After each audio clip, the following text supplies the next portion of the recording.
By Sneha recording studio Jamo Chandpura.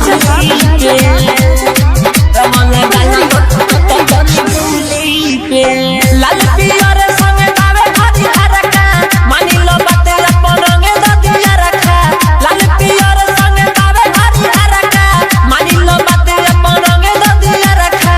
कर भरोसा रंग कुली पे ए बुची एगो पुआ चढ़ालो ए बुची एगो पुआ चढ़ालो मला गुलाल तनी गुली पे।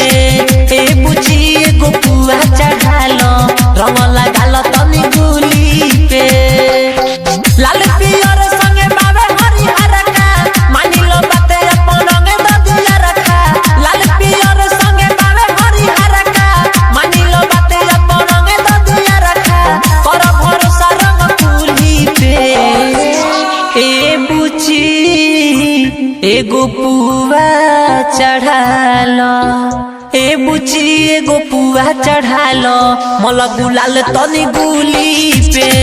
ए बुची एगो पुआ चढ़ालो रंग लगालो तनी गुली पे।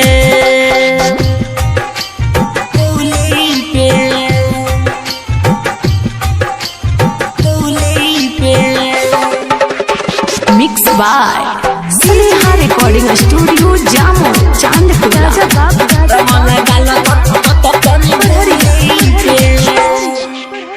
तारा रा बोला चोली धीरे धीरे खोला। तारा रा बोला चोली धीरे धीरे खोला रंग ठीक से रगड़ला हो। कहतानी जमन तोलो नाम बाबा जी के धल पिचकारी तू पकड़ला हो।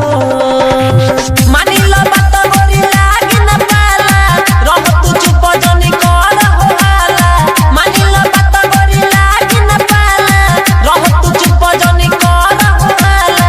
मैं कुछ होत कब सूली पे ए बुची एगो पुआ चढ़ालो ए बुची एगो पुआ चढ़ालो मला गुलाल तनी गुली पे। ए बुची एगो पुआ चढ़ालो रंग लगालो तनी गुली पे। गुली पे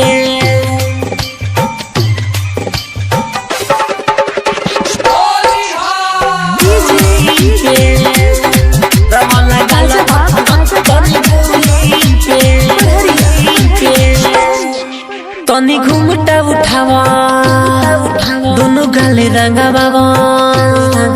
तनी घूमटा उठावा दोनों गाले रंगा बाबा मुँह ठीक से तू नहीं रखे द बहे फगुनी बेहार बैठा रह नहीं खाड़े रंग जागा हाथ छिड़के द।